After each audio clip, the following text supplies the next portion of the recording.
मैं बहुत बहुत धन्यवाद करना चाहती हूं कि आपने ये जो हमारे भारतवर्ष का अमृत काल है, इस अमृत काल के जो आने वाले 25 वर्ष हैं उसमें हमारे भारत की क्या दशा रहेगी, क्या दिशा रहेगी, उसके बारे में जो ये बजट पेश किया गया है, ये इस अमृत काल का पहला बजट है जो कि सशक्त,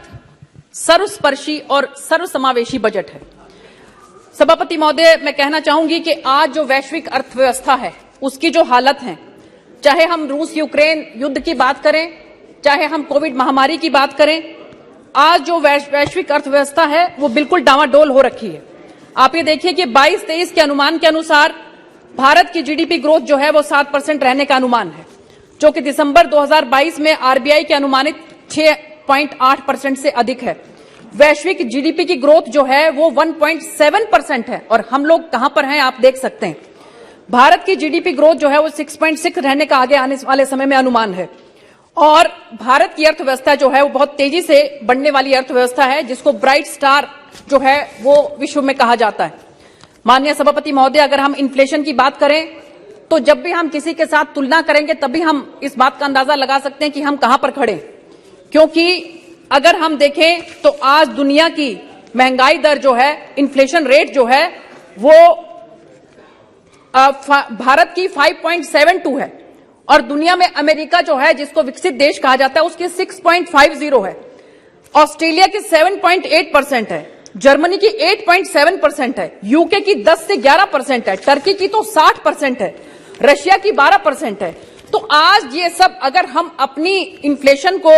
5.72% तक ला पाने में कामयाब हुए हैं तो उसके पीछे कारण है आत्मनिर्भर भारत। माननीय प्रधानमंत्री श्री नरेंद्र मोदी जी की जो सोच है कि किस तरह से हमारे देश को हम आत्मनिर्भर बनाकर आत्मविश्वास से जो हमारा देश आज की तारीख में भरा है, क्योंकि रशिया और यूक्रेन का जो युद्ध है उसमें आपने देखा होगा कि बहुत से देश जो हैं वो निर्णय नहीं कर पा रहे हैं कि हम क्या अपनी स्टेटमेंट देखें। और हमारे जो आदरणीय एक्सटर्नल अफेयर मिनिस्टर हैं, उन्होंने जिस सूझबूझ के साथ, डिप्लोमेटिक तरीके के साथ विश्व स्तर पर यह कहा है कि रशिया जो है उससे हम तेल लेंगे क्योंकि हमें जरूरत है, लेकिन साथ साथ उन्होंने ये बात भी कही है कि भारत किसी भी कीमत पर युद्ध के फेवर में नहीं है। तो एक इतने अच्छे डिप्लोमेटिक तरीके से उन्होंने अपनी बात कही है कि जिससे जो हम रशिया से तेल ले पा रहे हैं और उसकी वजह से हमारा आत्मनिर्भर भारत हम बनते जा रहे हैं। और वैक्सीनेशन में भी आप ये देखिए, आज इकोनॉमिक ग्रोथ जो है हमारी भारत की जिस तरह से तेजी से बढ़ रही है और माननीय प्रधानमंत्री जी के नेतृत्व में आप देखिए कि 10वें नंबर से हम छलांग लगाकर आज विश्व की अर्थव्यवस्था में आज हम 5वें नंबर पर पहुंच गए हैं। और आने वाले समय में जिस तरह से हम एक विकासशील देश से विकसित देश की तरफ बढ़ते जा रहे हैं तो सेकंड और थर्ड नंबर पर बहुत जल्द हम पहुंच जाएंगे, इस बात की मुझे पूरी उम्मीद है। ये जो सर्वस्पर्शी और सर्वसमावेशी बजट है, इसके अंदर हम चाहे युवा की बात करें, महिला की बात करें, किसान, ओबीसी, एससी, एसटी, किसी क्लास की बात करें, सबका कुछ ना कुछ इसके अंदर जो है उनको कोई ना कोई इसमें फायदा मिलने वाला है। सभापति महोदय, मुझे ध्यान आ रहा है कि आरबीआई के अनुसार बिहार, केरल, पंजाब, राजस्थान, पश्चिम बंगाल, इनकी अर्थव्यवस्था जो है मंदी के दौर से गुजर रही है और इसका बहुत बड़ा कारण यह है कि वहां की जो राज्य सरकारें हैं वो ठीक तरीके से काम नहीं कर रही हैं। लेकिन हमारी केंद्र सरकार ने स्ट्रक्चरल रिफॉर्म के लिए कैपिटल एक्सपेंडिचर में 1 लाख करोड़ रुपया राज्यों को देने के लिए कहा है, ताकि छोटा किसान जो है उसको फायदा मिल सके और इसके लिए कोऑपरेटिव स्टोर जो है वहां पर बनाए जा सके, डिजिटल लाइब्रेरी बनाई जा सके और सेल्फ हेल्प ग्रुप में महिलाओं को मदद मिल सके, यूनिटी मॉल बनाए जा सके। और इसीलिए आपने देखा होगा कि किस तरह से हमारी जो अर्थव्यवस्था है वो दिनों दिन तरक्की कर रही है। माननीय सभापति महोदय, मैं याद दिलाना चाहूंगी कि लालू यादव जी जब रेल मंत्री होते थे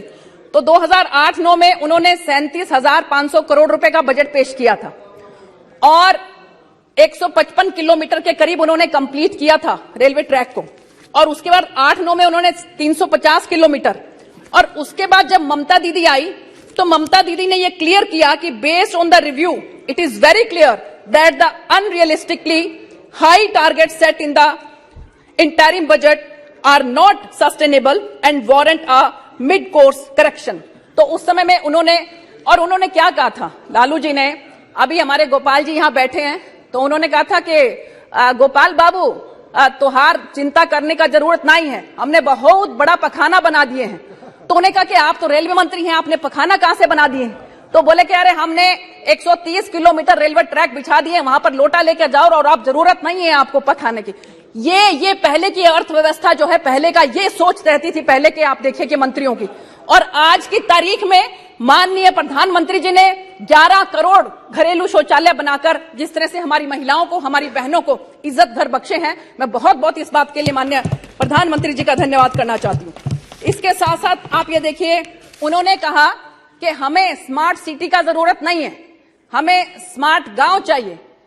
कहने को कह देते हैं, लेकिन जब वो थे तो उन्होंने स्मार्ट गांव बनाने के लिए क्या किया? आज स्मार्ट गांव बनाने के लिए 1 डिस्ट्रिक्ट 1 प्रोडक्ट की बात करें, चाहे हम कोऑपरेटिव स्टोर्स की बात करें, चाहे हम मिलेट्स के लिए बात करें, इंटरनेशनल ईयर ऑफ मिलेट्स इसको बनाया गया है, क्योंकि हमारे प्रधानमंत्री जी की सोच ये है कि जो हमारा गरीब किसान है उसको मदद मिलनी चाहिए। और इसलिए आप देखिए कि G20 कंट्रीज के जितने भी देश के यहां पर प्रतिनिधि आ रहे हैं, वो लोग पूरे के पूरे हिंदुस्तान के अंदर जगह जगह जाकर घूम रहे हैं और उनको जगह जगह मिलेट्स जो है वो परोसा जा रहा है और बहुत खुश वो अपने आप को महसूस कर रहे हैं। तो जब तक आपकी सोच ये नहीं होगी कि गांव वालों को कैसे आगे बढ़ाया जाए, तब तक आप कैसे, और एक बल्कि कल सवाल भी पूछा जा रहा था माननीय मंत्री जी से, तो वो क्या स्मार्ट सिटी 100 स्मार्ट सिटी जो बनाए जा रहे हैं, बल्कि मैं भी आपके माध्यम से पूछना चाह रही हूं कि स्मार्ट सिटी जो है 100 के लिए तो प्रोविजन रखा था, लेकिन आगे इंक्लूजन और कैसे होगा इसके बारे में अगर वो बताएं तो बहुत बेहतर रहेगा कि क्या उसके लिए स्मार्ट सिटी का स्मार्ट होना जरूरी है, या कि प्रतिनिधि का स्मार्ट होना जरूरी है, या कि वहां के लोगों का स्मार्ट होना जरूरी है। तो ये स्मार्ट सिटी के लिए क्या क्राइटेरिया है, ये अगर वो बताएं तो आपके माध्यम से मैं पूछना चाहती हूँ। इसके साथ साथ मैं बात करना चाह रही थी माननीय सभापति महोदय कि पिछले दिनों मुझे जो है पंजाब में जाने का मौका मिला, लुधियाना में गुरुओं की धरती है, और वहां पर जिस तरह से लोग जो हैं आज की तारीख में बहुत ज्यादा परेशान हैं, क्योंकि सिक्योरिटी के मामले में चाहे हम देखें, चाहे वहां पे अर्थव्यवस्था के मामले में हम देखें, क्योंकि मेरा जो लोकसभा है वो बिल्कुल बॉर्डर पे आता है और हमारी कोशिश है कि हमारे युवा नशे से दूर रहें। पर ਤੁਹਾਨੂੰ पता ही है कि ਉਹ ਜਿਹੜੇ मुख्यमंत्री ने ਉਹ ਪਹਿਲੇ ਇੱਥੇ सांसद भी ਹੁੰਦੇ ਸੀ, ਤੇ ਉਹਨਾਂ ਨੇ ਕੀ ਕੀਤਾ ਹੈ ਉੱਥੇ ਜਾ ਕੇ, ਨਸ਼ੇ ਚੋਂ ਕਿਵੇਂ ਗੱਲ ਕਰ ਸਕਦੇ ਨੇ ਜਿਹੜੇ ਆਪ ਨਸ਼ੇ 'ਚ ਰਹਿੰਦੇ ਸੀ। ਤਾਂ ਇਸ ਕਰਕੇ ਮੈਂ ਤੁਹਾਨੂੰ ਰਿਕੁਐਸਟ ਕਰਦੀ ਹਾਂ ਕਿ ਪੰਜਾਬ ਦਾ ਜਿਹੜਾ ਹੈ ਉਹ ਸੈਂਟਰ ਦੀ ਸਰਕਾਰ ਹੈ ਉਹ ਧਿਆਨ ਰੱਖੇ। ਉਹ ਗੁਰੂਆਂ ਦੀ ਧਰਤੀ ਹੈ ਤੇ ਉੱਥੇ ਲੋਕੀ ਜਿਹੜਾ ਨਾ ਉਹ ਬੜਾ ਚਾਹੁੰਦੇ ਨੇ ਕਿ ਉਹ ਹਰਿਆਣਾ ਚ ਆ ਕੇ ਆਪਣਾ ਬਿਜ਼ਨਸ ਕਰ ਸਕਣ। ਤਾਂ ਇਸ ਕਰਕੇ ਮੈਂ ਕਹਿ ਰਹੀ ਸੀ ਕਿ ਜਦੋਂ ਵੀ पंजाब तुसी भी, तुहानू भी जो मौका मिले जान का, तुसी उत्थे जाके वेखना कि इत्थे साडी बीबी बैठी सी, वो भी कह रही सी। देखिए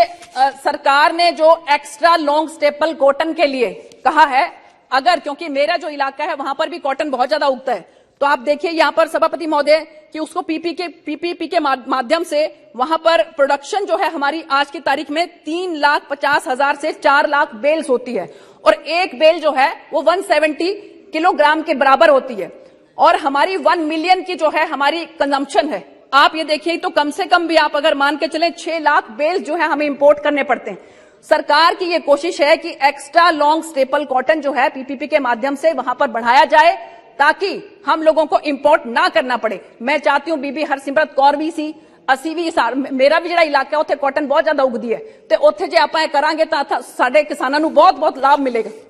ਤੇ ਤੁਹਾਡੇ माध्यम तो मैं कहना चाहती हूं कि मेरे जी इलाके च रेलवे का बजट कितना ज्यादा बढ़ाया है, तो नरवाणा सिरसा मंडी डब वाली उत्थे रेलवे स्टेशन से आधुनिकरण का वास्ते करता है। पर मेरी कोशिश है, मेरी रिक्वेस्ट है कि जो फतेहाबाद डिस्ट्रिक्ट है उत्थे भी सानू चाहिए रेलवे फैसिलिटीज। ते इहदे साथ साथ मैं कह रही हूं माननीय सभापति महोदय कि जेडे नशे वास्ते ਆਪਾਂ कुछ ना कुछ करिए, क्योंकि उत्थे जी थैंक यू, धन्यवाद जी। एक मिनट और चाहिए। देखिए माननीय प्रधानमंत्री जी ਨੂੰ मैं विश्वास दिलाना चाहती हूं कि सारी जनता जिहड़ी है ਉਹ ਉਹਨਾਂ ਦੇ ਨਾਲ है। ਉਹ ਜਦੋਂ भी कोई शुभ काम ਕਰਨ ਚੱਲਦੇ ਨੇ ਨਾ, ਉਹ ਕੀ ਕਹਿ ਕੇ ਚੱਲਦੇ ਨੇ कि देश शिवा वर मोह एह, शुभ कर्मण तो कब हूं न टरूं, ना डरूं अरिसों जब जाए लड़ूं, निश्चय कर अपनी जीत करूं। गुजरात भी ऐसी जीत हासिल की है। एक मिनट के लिए अभी पिछले दिनों कांग्रेस के लोग जो है बार बार चिल्ला रहे हैं और क्या क्या बोल रहे हैं उनके बारे में, लेकिन जिस तरह से माननीय प्रधानमंत्री जी ने काम किया है, तो मैं अंत में एक बात कहना चाहूंगी, अंत में सभापति महोदय, कि कैसे मंजर सामने आने लगे हैं, गाते गाते लोग चिल्लाने लगे हैं, वो सलीबों के करीब आए तो हमको कायदे कानून समझाने लगे हैं। बहुत बहुत धन्यवाद।